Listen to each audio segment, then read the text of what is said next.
Oi pessoal, aqui é a Lana do BO Literatura e no vídeo de hoje a gente vai comentar finalmente sobre a nossa última leitura do nosso projeto de relendo Percy Jackson e os Olimpianos, que é a primeira saga, a primeira grande aventura do Percy Jackson, que é composta por 5 livros. Vou mostrar aqui para vocês o que a gente já leu e já comentou aqui. Então a gente já falou sobre o Ladrão de Raios, que é o primeiro livro do Percy Jackson. É aqui que a gente conhece o nosso herói e ele também se conhece aqui e começa aí essa grande aventura através dos deuses gregos, de grandes batalhas, grandes lutas contra monstros. Depois a gente segue para Mar de Monstros, uma capa super legal, olha, que foi a nossa segunda leitura desse projeto. Então a gente partiu para A Maldição do Titã, que eu comentei com vocês que era aí o que eu lembrava como o livro que eu mais tinha gostado da primeira vez que eu li essa série de livros há uns 10 anos atrás. A nossa última leitura tinha sido então A Batalha do Labirinto, que é o quarto livro. Esse daqui foi uma grande surpresa, eu comentei com vocês aí no último vídeo, porque eu achava que era chato. Eu tinha algum lugar na mente me lembrando que essa leitura aqui eu não tinha gostado muito. E aí eu reli o livro e achei tão legal quanto A Maldição de Titã, que era o meu favorito. Gostei demais, aqui acontecem coisas muito incríveis. Então, se você é novo no canal ou se não assistiu essa série de vídeos, eu recomendo fortemente que você dê uma olhada na nossa playlist e aí se atualize lá na sequência dos vídeos para você não perder nada aqui do que a gente já comentou sobre esses 4 primeiros livros. E hoje a gente vai encerrar o nosso projeto de leitura falando sobre o Último Olimpiano, que é o último livro. Eu falo primeira grande saga porque o Percy Jackson, ele nos leva em uma nova aventura. Então a gente tem esses 5 primeiros livros, que são Percy Jackson e os Olimpianos, e a gente tem mais 5 livros, que é outra saga com outros personagens, que é Percy Jackson e os Heróis do Olimpo. Eu mostro para vocês no final do livro, no final do vídeo, esses livros, e aí comento com vocês o que ainda falta para eu ler. Então, sem mais delongas, se você não é inscrito aqui no canal, se inscreve, curte esse vídeo se você gosta do Percy Jackson e se você tá gostando aqui dos nossos vídeos, fica ligadinho que ainda tem muita coisa legal para sair por aqui. Eu vou comentar com vocês, faz um tempo já, né, que eu li A Batalha do Labirinto e também faz um tempo que eu gravei esses vídeos, a gente teve uma pausa, tudo. Então, assim, eu não sei muito bem como que a gente poderia dar continuidade, como que a gente poderia fazer o vídeo de hoje. Não me recordo muito. Eu tentei dar uma olhada nos vídeos para ver como que a gente poderia dar sequência, mas eu pensei da gente fazer uma sinopse e depois eu comentar com vocês as melhores partes do livro. Acho que é um pouco como eu tinha feito no primeiro. Eu quero lembrar com vocês aqui algumas cenas que eu acho que ficariam incríveis na adaptação. A Disney tá adaptando esses livros para uma série, só Deus sabe quando que vai ao ar, mas a gente tá aí aguardando na expectativa. Então, a gente vai comentar primeiro, sem spoilers, e aí quando eu for falar de alguma coisa assim que for ter spoilers mais pra frente, eu aviso vocês, pra quem não quiser pegar nenhum spoiler, ficar livre aí. Cada livro tem uma profecia diferente, porque em cada livro a gente vai ter uma missão diferente, e aí cada missão é acompanhada de uma profecia para saber o que vai acontecer e para o herói ter algumas dicas ali do que ele vai esperar, do que ele vai enfrentar. E nesse livro a gente tem uma profecia bem complexa, porque ela foi feita há muitos anos atrás.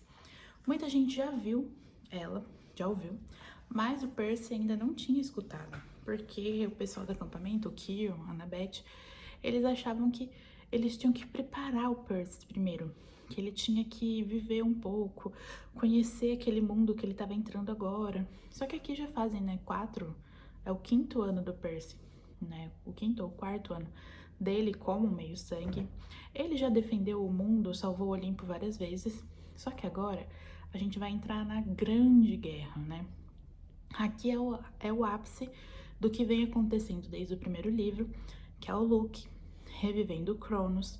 E nesse livro aqui, a gente tem o Cronos tomando conta do corpo do Luke. Isso já aconteceu lá na Batalha do Labirinto, mas aqui é definitivo.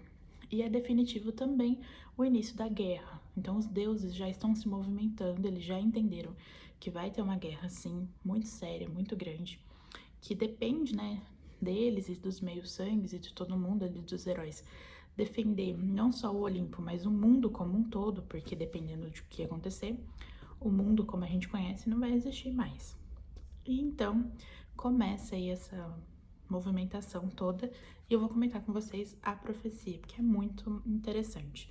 A profecia, então, que era grande coisa desde o começo e que foi o motivo também deles resolverem que não deveriam mais ter filhos, os três grandes, porque por conta lá, eles comentam que os três grandes, Zeus, Poseidon e Hades, não teriam mais filhos porque os filhos deles causaram as guerras, tipo, da Primeira e da Segunda Guerra Mundial. E aí, eles também ficam de olho nessa profecia para que não tenha um herói que possa fazer o resultado dela. Porque assim, ó, um meio-sangue dos deuses antigos filho chegará aos 16 anos, apesar de empecilhos. Num sonho sem fim o mundo estará. Num sono sem fim o mundo estará. E a alma do herói a lâmina maldita ceifará. Uma escolha seus dias vai encerrar. O Olimpo preservar ou arrasar. A gente que já leu, que já viu o que aconteceu, pega um monte de pontos aqui dessa profecia do que aconteceu no livro. Eu não vou comentar com vocês para não ficar cheio, né, de spoilers agora, mas aí no final a gente acha exatamente essas partes lá no final, quando a gente for comentar as cenas em si. Aqui, então, qual é o acontecimento geral? O Percy tá ali de boa, curtindo um pouco das férias, esperando pelo chamado, porque ele sabe que vai ter, né? Ele vai ser chamado pra guerra, tem alguns planejamentos. Ele não tá inteiramente por dentro disso, porque ele não vive o ano todo, né, no acampamento. Ele vai na escola, ele fica na casa dele, e ele vai pro acampamento só no verão, e ele tá aguardando ser chamado, sabendo que a hora que ele for chamado, ele pode nunca mais voltar, porque ele vai pra guerra. E aí ele pode morrer, né, em todo esse processo. Então meio que deram também ali, o pessoal do acampamento, deram um desconto pra ele ficar mais tranquilo, pelo menos por enquanto eles organizam as coisas, enquanto, né, eles veem o que vai acontecer. Ele tá com a Rachel. A Rachel é aquela garota que a gente conheceu, se não me engano, no último livro, que é uma mortal que tem o dom da visão. Chama muita atenção do Percy, essa menina. Ela também tá ali muito interessada nele. Desperta ciúmes na Annabeth, é super legal. A Annabeth detesta ela. E aí, eles estão ali curtindo saindo junto, conversando, como amigos mesmo. E vem o Blackendorf, acho que é esse o nome dele. E ele é do chalé de Hefesto. E ele estava programando ali a missão para destruir o Princesa Andrômeda, que é aquele navio do Luke, desde o segundo livro, que tem um monte de monstros, que fica navegando por ali, pra lá e pra cá, pra tentar ali um jeito de entrar dentro do acampamento meio-sangue. E eles têm um plano ali, todo mirabolante, pra poder destruir esse navio. E aí vem esse menino, que eu esqueci o primeiro nome dele agora, mas ele é do chalé de Hefesto, ele vem e chama o Percy, e eles vão pra missão, que é completamente... Ali acontece um monte de coisa nessa missão e a gente entende que é o pontapé inicial para tudo que vai acontecer nesse livro. Porque vai ter mortes, vai ter perdas, vai acontecer muita coisa aqui que é um pouco mais maduro do que o começo do livro. Eu vi bastante gente comentando que esse amadurecimento do Percy Jackson se assemelha muito com o crescimento do Harry Potter. Um pouco diferente, porque o Harry tem mais livros nessa fase, ele começa mais novo, termina um pouquinho mais velho que o Percy, porque aqui os livros do Percy, eles se passam em um tempo muito curto. Ele tem sempre, assim, uma semana para completar a missão, 2 semanas. E o Harry não, o Harry tem o ano letivo todo, são vários meses, é mais complexo. Mas, né, voltando aqui, a gente tem esse amadurecimento e esse entendimento que a gente tá entrando em uma guerra. Então a gente vai perder alguns personagens queridos, vão acontecer coisas porque não tem como, né? Todo mundo sair ileso, né? Ao que o Percy encontra no Princesa Andrômeda e tudo que acontece lá, ele volta para o acampamento com a notícia ali de que vai começar uma guerra mesmo, que começou, né, que iniciou a guerra e que eles têm muitas coisas para fazer e pouca gente. Eles estão com poucos campistas, eles estão sem notícias das caçadoras de Artemis. Os deuses estão lutando fora do Olimpo, porque tem um gigante, é um titã, na verdade, muito grande, que saiu da prisão que ele estava e ele tá andando pelos Estados Unidos. Então ele tá vindo lá de um outro estado para chegar até Nova York, onde está o Olimpo. E aí nisso ele vai fazendo uma destruição por todo o caminho. E os deuses vão até ele lá para tentar destruir ele lá. Esse titã, que eu acho que é Tifão, foi um titã que no passado quase destronou os deuses também. Então eles estão muito preocupados com isso e acabam saindo de Nova York. E aí começa então uma série de pequenos acontecimentos que depois vão se juntando aonde a gente chega no ápice, que é dentro de Nova York, em Manhattan, onde começa realmente a batalha. Esse aí é uma passada por cima, assim, do que é esse livro, sem spoilers. E a gente tem, então, aqui uma grande guerra. Temos muitas descrições de lutas e é muito bem escrito. O Rick Riordan, ele surpreende sempre com a riqueza de detalhes e como ele consegue colocar a gente nesses acontecimentos tão eufóricos e tão, assim, acelerados, porque às vezes a gente tá lendo uma cena de luta, a gente fica perdido. E ele vai, assim, de pouquinho em pouquinho, colocando os personagens, criando aquele cenário, ali mostrando quem é que tá lutando, quem que tá chegando. Quando chega alguém, assim, que é tipo a salvação pra eles, ele vai aos poucos, né, escrevendo aquela cena e a gente consegue entender com perfeição, a gente consegue acompanhar tudo que tá acontecendo sem ficar meio, meu Deus, eu não entendi o que aconteceu nessa parte. Não tem isso. Até porque é uma literatura infanto-juvenil, é voltado para crianças, é voltado para que a gente leia conforme a gente tem a idade do Percy. Então a gente começa lendo bem novinho, vai crescendo com ele. Mas é um tipo de livro que você pode ler mais velho e você vai achar legal, você vai achar interessante, você vai conseguir sentir empatia por esses personagens, se conectar com eles, nem que seja por alguma coisa nostálgica, assim, da sua infância. Você consegue se conectar com esses personagens e isso não é diferente aqui no último livro, onde a gente tem muitas revelações, a gente entende muito do passado do Luke, a gente entende por que talvez ele tenha feito, né, o que ele fez, a gente consegue se conectar muito com esses personagens. Agora, a gente vai falar só um pouquinho de spoilers, a gente vai comentar aqui algumas cenas mais a fundo, principalmente para conectar a nossa profecia com os acontecimentos desse livro. Então, se você não quer nenhum spoiler desse livro, o nosso tchau é por aqui. E se você já leu, ou se você não se incomoda em saber o que vai acontecer, continua com a gente. Aqui a gente começa com um meio-sangue dos deuses antigos filho.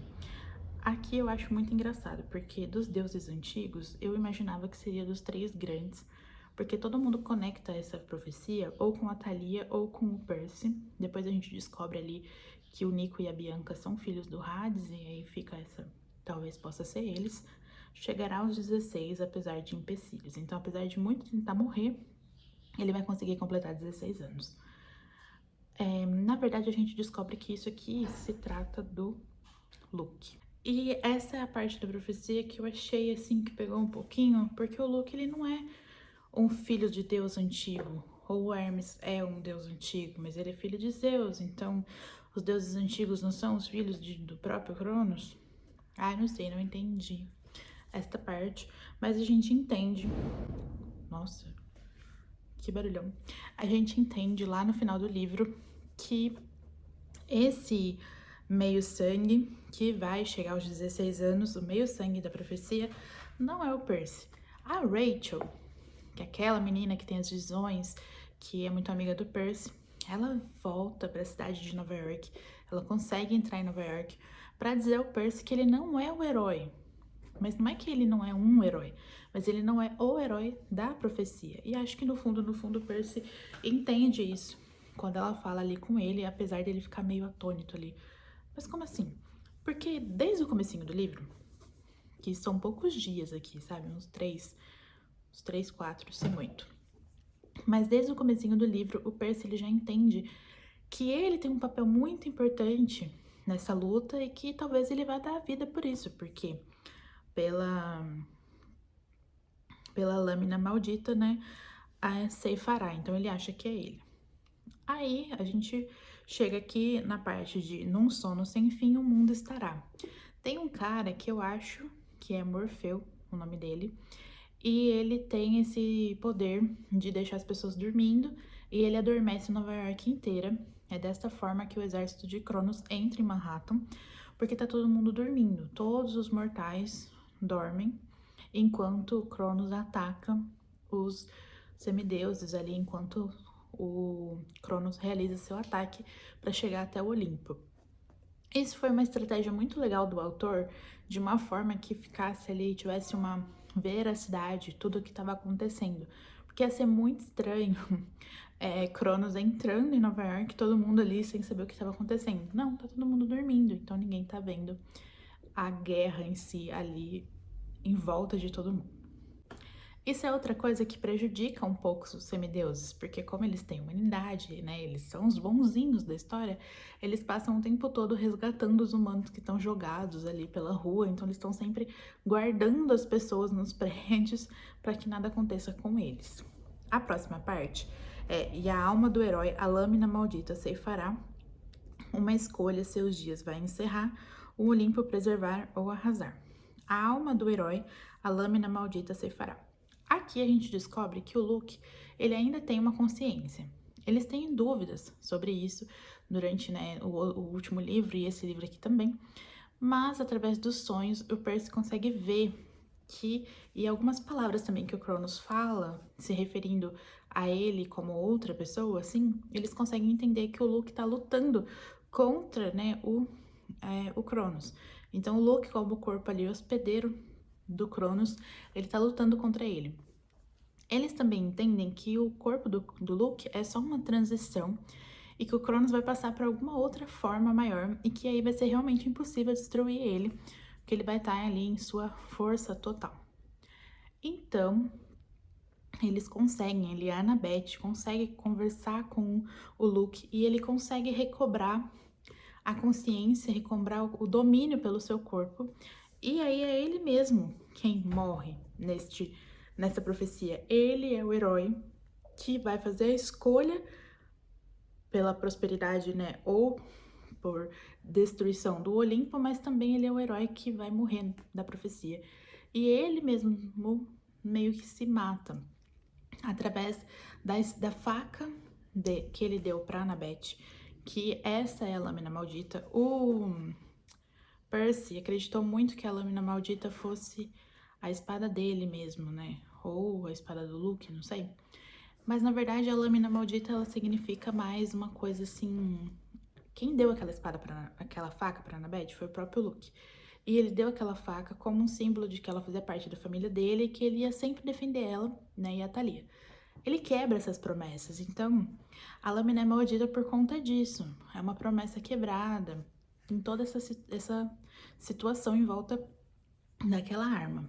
E a Annabeth entrega ela pro Percy e o Percy confia no Luke e entrega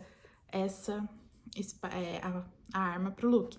Então ali, né, tipo, uma escolha, seus dias vai encerrar. O Percy escolhe confiar no Luke e o Luke escolhe acabar com aquilo tudo. Ele vê que ele tá errado, né? Depois de tudo, acho que ele não tinha noção de qual era o plano real do Cronos, de tudo que ia acontecer. Então ele vê que tá tudo errado e ele pega e ele acha ali o calcanhar de Aquiles dele, né? Ele sabe onde é. E ele se mata, é um pontinho aqui embaixo do braço. Ele mata Cronos, mas ao mesmo tempo mata ele mesmo. E aí a guerra acaba, porque Cronos derrotado, a maior parte dos monstros, né, também são derrotados. Os deuses chegam mais ou menos naquela hora. E aí tudo acaba e a escolha final, né, foi o Olimpo preservar. É muito interessante que o Cronos, ele foi usando de ardis, né? Ele trouxe outros ataques ali, muito bem estratégico, fora do Olimpo, para tirar todos os deuses de lá. Os semideuses percebem isso, os deuses, não sei, ó, os cachorros brigando, gente. Então aí os deuses, não sei se por arrogância de Zeus, eles saem do Olimpo e eles ignoram essas estratégias de Cronos para destruir o Olimpo e assim fica mais fácil de destruir eles. Mas os semideuses, como sempre, percebem tudo, salvam a pátria. Eles é quem agem ali em todas as missões, são sempre eles, né? As armas mais poderosas dos deuses, né? São seus filhos ali, eles que fazem tudo. E depois os deuses chegam só pra pôr o lacinho. É muito legal a parte final, que Zeus dá um presente para cada um deles. A Anabete recebe lá das mãos da mãe dela o direito da reconstrução do Olimpo. Ela é quem vai redesenhar os prédios do Olimpo que foram destruídos. É muito legal, porque a Anabete quer muito ser arquiteta. E Percy, né? Percy recebe também ali a concessão de um desejo. Zeus até imagina que ele vai querer ser feito, né? Um deus menor, como já aconteceu aí algumas vezes atrás. Ele até comenta que faz um tempo que ele não faz isso, mas ele cederia isso pelo Percy, por tudo que ele fez pelo Olimpo. Mas Percy dá aí uma aula de humildade e outras características que os deuses não têm para eles, e ele pega e comenta que na verdade ele quer que os deuses tenham mais atenção com os filhos, que os deuses reconheçam, né, os filhos, não deixem eles aí perdidos pelo mundo, que indique aonde essas crianças estão para que eles possam buscar e levar para o acampamento meio-sangue. Também pede para que os deuses menores ali sejam meio que perdoados por ter se aliado a Cronos, e também para que seja feito outros chalés no acampamento, para que todos esses outros filhos, né, de outros deuses menores e tudo, né, o chalé para Hades também, que não tem, para que todo mundo seja acolhido no acampamento de uma forma igual. Tudo isso pensando que nunca mais aconteça algo que aconteceu, né, dessa vez, por conta aí de um sentimento rancoroso, né, um sentimento ruim de um filho de Deus contra ele, né. Então, tipo, Percy pede uma coisa que vai favorecer não a ele, mas as outras crianças, mas também aos deuses. E aí a gente encerra esse livro maravilhoso. Ah, esqueci de duas coisas interessantes. Percy e Annabeth finalmente ficam juntos no final, é bem fofinho a ceninha deles. E também é o que deixa o Percy muito forte e o que faz com que ele consiga lutar contra Cronos nesse livro, ele faz a mesma coisa que Aquiles. Ele mergulha no rio Estinge. Vou deixar o nome aqui do rio, que tem lá no mundo inferior. E aí ele se concentra ali em um ponto do corpo, como Aquiles fez com o calcanhar, né? Que na verdade a mãe dele segurou pelo calcanhar. Mas aí ele se concentra em um ponto do corpo e ele tem esse um ponto de fragilidade e o resto dele é todo, né, meio que invencível. Ele é uma máquina de guerra agora. É bem legal essa parte. Aí eu vou mostrar pra vocês a próxima coleção, a próxima saga do Percy. E, gente, eu tive que colocar a cachorra embaixo da mesa aqui, ficar fazendo carinho nela, pra ela deixar eu gravar. Se vocês escutarem aí algum fungadinho, alguma respiraçãozinha, é ela que tá bem aqui debaixo da mesa, dando um tchauzinho pra vocês. O próxima coletânea, a gente também vai ter uma grande profecia que já é falada no último livro aqui, em O Último Olimpiano. É a primeira profecia que a Rachel faz. Então, uma grande profecia que vai falar sobre muitos semideuses. Normalmente as missões são compostas por 3, e aqui nessa profecia a gente vai falar sobre 7. Deixa eu ver se eu acho ela rapidinho aqui, pra eu comentar com vocês, porque ela é bem interessante. E ela é o que dá início ao próximo livro. A próximo livro não, né? A próxima coletânea toda. Porque aqui toda a próxima saga, ela é envolta nessa profecia, igual essa primeira foi na profecia que eu li pra vocês aqui. Então é assim, ó. 7 meios-sangues responderão ao chamado, em tempestade ou fogo o mundo terá acabado. Um juramento a manter com um alento final, e inimigos com armas às portas da morte final. Essa é a profecia da próxima grande série de Os Heróis do Olimpo, que começa com o Herói Perdido, que é este volume aqui. É bem legal essas capas. E aí aqui essa edição é um pouco diferente, ó. A minha primeira é um box, que ele é um pouco menorzinho, tá vendo ali a diferença de altura? Ele é um pouco menor. E esse aqui já é um tamanho normal de livro. E aí aqui a gente tem novos personagens, filhos de outros deuses. Este primeiro aqui, a gente tem... Deixa eu ver. A gente já começa com outros personagens. Aqui a gente vai ter a história mais focada no Jason, na Piper e no Léo. E aí, eu não vou falar muito bem o que né, é cada coisa, porque eu não sei se já começa o livro sabendo de quem eles são filhos e tudo. Eu não me lembro, porque faz bastante tempo que eu li esse livro. Então, eu não vou comentar muito sobre isso, mas vão ser esses 3 heróis que vão parar lá no acampamento Meio Sangue, e a gente tem toda uma jornada, né? Eles vão em uma missão pra poder começar, sabe? É igual a primeira série que a gente leu agora, cada livro ali é um tijolinho que a gente vai subindo pra ir pra missão final. E aqui a gente vai lutar contra, o primeiro livro era contra Cronos, agora a gente vai lutar contra Gaia. E é muito, muito interessante como os heróis aqui estão um pouco mais maduros, eles são um pouquinho mais velhos, não são tão crianças quanto eram o começo do Percy Jackson. Aí o segundo livro é O Filho de Netuno, é bem bonita essa capa também, olha só. E aqui a gente tem o Percy, mas o Percy tá com um problema, ele meio que tá desaparecido do acampamento Meio Sangue, e a gente acompanha a história dele aqui, nesse livro, em um outro local, com outros amigos. Aqui a gente tem o Percy, a Hazel e o Frank. E eles 3 vão juntos, né, nessa missão aí pra descobrir quem é, né, o que aconteceu com o Percy e tudo. E aqui é uma aventura muito interessante, eles vão parar no Alasca, é muito legal. O próximo já é o começo da Grande Guerra, poderia dizer assim, né? Tipo, se lá a gente começou na guerra só no último, aqui a gente já começa mais cedo. Não na guerra mesmo, ainda é uma missão. Mas já é uma missão, assim, do 7, que é a Marca de Atena. Esse livro aqui a gente tem de novo a Annabeth em uma missão dela mesmo. Apesar deles já estarem ali marchando para a guerra, né? Prontos ali para o que a profecia vai fazer, vai levar eles. Eles aqui já estão preparados, eles já sabem mais ou menos o que espera eles, que eles vão encontrar. Mas, como o próprio livro já diz, a Marca de Atena, aqui a gente tem um propósito mais, assim, focado na própria Annabeth. E agora os últimos 2 títulos que eu não li, que é A Casa de Hades e Sangue do Olimpo. Então aqui eu não sei o que acontece nesses livros, não sei o final, corri de spoilers, mas fica assim. E esse foi o nosso vídeo de hoje, espero que vocês tenham gostado. Comentem aí se vocês também são fãs do Percy Jackson e se inscrevam no canal. Até a próxima, pessoal!